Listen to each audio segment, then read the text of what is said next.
प्रकाश से भी तेज गति से ब्रह्मांड की यात्रा। दोस्तों, प्रोक्सिमा सेंचुरी हमारे धरती से सबसे नज़दीक मौजूद स्टार सिस्टम है, जो कि हमारे सौर मंडल से करीब 4.25 लाइट ईयर्स दूर है। अगर हम मानव इतिहास के सबसे तेज स्पेसक्राफ्ट पार्कर सोलर प्रोब की तेज तरार 7 लाख किलोमीटर प्रति घंटे की रफ्तार से यात्रा करें तो भी हमें अपने नज़दीकी तारे तक पहुंचने में 7000 सालों का समय लग जाएगा, जो कि काफ़ी ज़्यादा है। यह तो बात हो गई हमारे सबसे नज़दीकी मौजूद स्टार सिस्टम की। वैज्ञानिकों ने हमारे धरती से सैकड़ों और हज़ारों लाइट ईयर्स दूर मौजूद कुछ ऐसे सोलर सिस्टम की खोज की है जहां हमारे धरती की तरह ही कई एलियन ग्रह मौजूद हो सकते हैं, जहां हमारी धरती की तरह ही जीवन और शायद कोई इंटेलिजेंट लाइफ भी मौजूद हो सकती है। अगर हम प्रकाश की गति से भी ऐसे स्टार सिस्टम की यात्रा करने की सोचें तो भी हमें केवल इन ग्रहों तक पहुंचने में ही कई हजारों सालों का समय लग जाएगा। ऐसे किसी यात्रा को पूरी करने के लिए हम इंसानों की कई पीढ़ियां बीत जाएंगी और फिर भी हमारा यह सफ़र पूरा नहीं हो पाएगा। यानी सीधी सीधी भाषा में कहा जाए तो हमारे ब्रह्मांड के आकार के सामने प्रकाश की गति भी काफ़ी कम नज़र आती है। ऐसे में अगर हमें टाइप 2 और टाइप 3 सिविलाइजेशन बनना है और हमारे आकाश गंगा के दूर स्टार सिस्टम व उनके ग्रहों की यात्रा करनी है और वहां तक जीवन पहुंचाना है, तो हमें कुछ ऐसे यानों और तरीकों पर काम करना होगा जिनके जरिए हम ब्रह्मांड के सिद्धांतों को धोखा देते हुए प्रकाश की गति से भी तेज यात्रा कर सकते हैं। वैज्ञानिकों ने आइंस्टीन की मशहूर जनरल रिलेटिविटी का उपयोग करते हुए कुछ ऐसे तरीके सुझाए हैं जिनकी मदद से हम प्रकाश से भी तेज गति से इस ब्रह्मांड की यात्रा कर सकते हैं। ये तरीके हैं वर्म होल्स और रैप ड्राइव्स, जिनके बारे में हम आगे अच्छे से जानेंगे। दोस्तों, इन तरीकों के बारे में जानने से पहले हमें स्पेस टाइम के बारे में जानना होगा कि आखिर यह क्या है, यह कैसे काम करता है और कैसे हम इसमें मौजूद लूपोहोल्स के जरिए ब्रह्मांड के सिद्धांतों को धोखा देते हुए प्रकाश से भी तेज गति से यात्रा कर सकते हैं। हमारे वैज्ञानिकों की स्पेस टाइम की ज़्यादातर समझ अल्बर्ट आइंस्टीन की थ्योरी ऑफ जनरल रिलेटिविटी की देन है। जनरल रिलेटिविटी के अनुसार स्पेस और टाइम आपस में एक दूसरे से जुड़े हुए हैं, जिसे फैब्रिक ऑफ स्पेस टाइम कहा जाता है। आसान भाषा में आप स्पेस टाइम को एक चादर की तरह मान सकते हैं, जिस पर हम जितना ज़्यादा हैवी ऑब्जेक्ट रखेंगे यह चादर उतना ही ज़्यादा मुड़ेगा या कर्व होगा। उसी तरह मास और एनर्जी स्पेस टाइम को बेंड करती है। ब्रह्मांड में मौजूद हर स्पेस ऑब्जेक्ट अपने आसपास मौजूद स्पेस टाइम को कर्व करता है। ऐसे में जिस ऑब्जेक्ट का मास जितना अधिक होता है उसका स्पेस कर्व भी उतना ही ज़्यादा होता है, जो कि हमें उस ऑब्जेक्ट की ग्रेविटी के रूप में फील होता है। ऐसे में लो मास वाले ऑब्जेक्ट हमेशा हाई मास वाले ऑब्जेक्ट के कर्व की ओर आकर्षित होते हैं। हमारे ब्रह्मांड में मौजूद बेहद ही ज़्यादा मास वाले स्पेस ऑब्जेक्ट जैसे कि विशालकाय स्टार्स, ब्लैक होल्स इस स्पेस टाइम को सबसे ज़्यादा कर्व करते हैं, जिनकी वजह से इनकी ग्रेविटी सबसे अधिक होती है।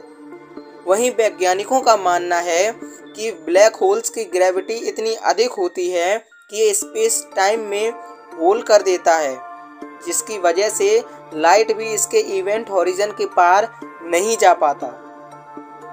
ऐसे में अल्बर्ट आइंस्टीन और उनके साथी नेथन रोसेन का मानना था कि स्पेस टाइम में कई होल्स यानी सुराख मौजूद हो सकते हैं, जो कि स्पेस में मौजूद दो अलग अलग जगहों को आपस में जोड़ने का काम करता है। आइए इसे एक उदाहरण की मदद से समझने की कोशिश करते हैं।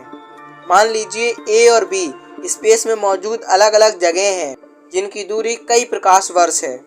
अगर आप ट्रेडिशनल तरीके से ए से बी तक की दूरी तय करना चाहो तो आपको कई लाखों से करोड़ों वर्षों का समय लग जाएगा। पर अगर हम किसी तरह स्पेस टाइम को मोड़ने में कामयाब हो जाएं, तो हम इस शॉर्टकट रास्ते का उपयोग करते हुए बेहद ही कम समय में ए से बी तक की दूरी तय कर सकते हैं, और वो भी ब्रह्मांड के किसी नियम को तोड़े बिना। इन्हीं शॉर्टकट रास्तों को वर्म होल्स कहा जाता है, जो कि स्पेस टाइम में होने वाले बेंड की वजह से पैदा होते हैं। आपने इसकी झलक सिफी मूवी इंटरस्टेलर में देखी होगी, जहां वर्म होल का एक हिस्सा हमारे सौरमंडल में था, तो वहीं इसका दूसरा हिस्सा दूर किसी स्टार सिस्टम में। वैज्ञानिकों का मानना है कि हमारे ब्रह्मांड में मौजूद ब्लैक होल्स इसी तरह के वर्म होल्स से जुड़े हुए होते हैं, जहां ब्लैक होल अपने आसपास मौजूद हर चीज को अपने अंदर समा लेता है और कोई भी चीज इसके सिंगुलैरिटी से वापस नहीं आ पाता। तो वहीं इसका एक दूसरा हिस्सा हो सकता है जो कि ब्लैक होल्स द्वारा निगले गए मैटर को वापस स्पेस में उगलता है, बिल्कुल बिग बैंग की तरह। इन्हें वाइट होल्स के नाम से जाना जाता है, जो कि ब्लैक होल्स से बिल्कुल विपरीत होते हैं।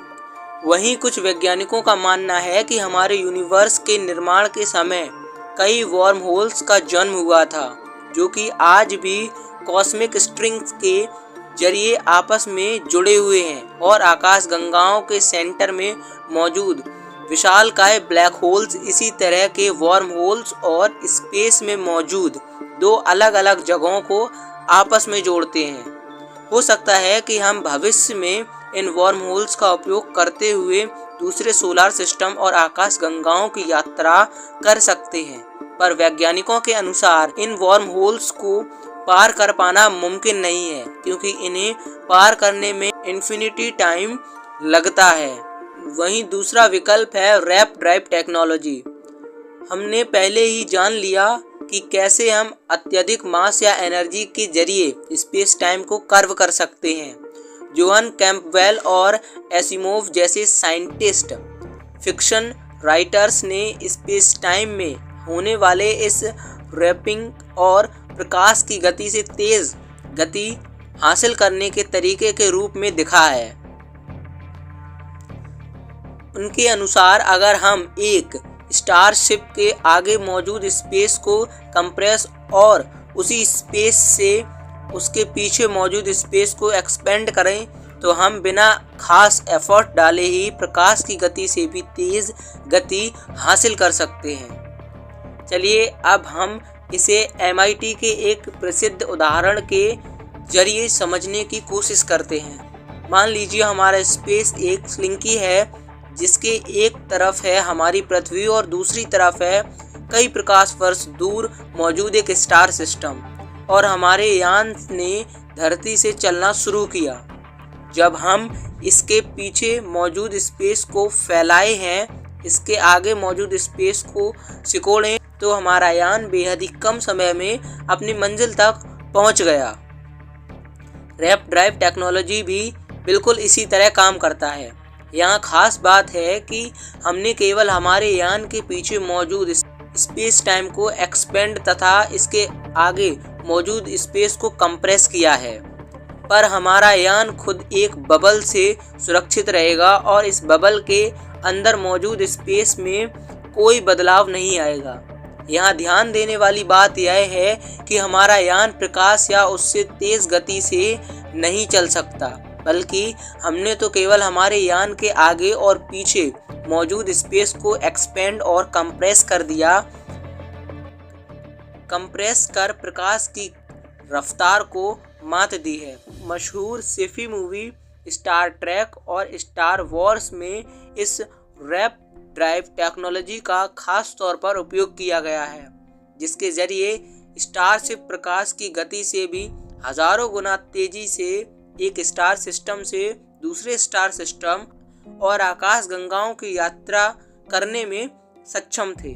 चलिए अब हम यह जानने की कोशिश करते हैं रैप ड्राइव को किस तरह हम एक हकीकत बना सकते हैं। अगर हम बात करें स्पेस को कंप्रेस करने की, तो हमने पहले भी चर्चा की है कि हमें कैसे हाई मास ऑब्जेक्ट या एनर्जी स्पेस टाइम को बेंड या कहीं कंप्रेस करने में सक्षम है।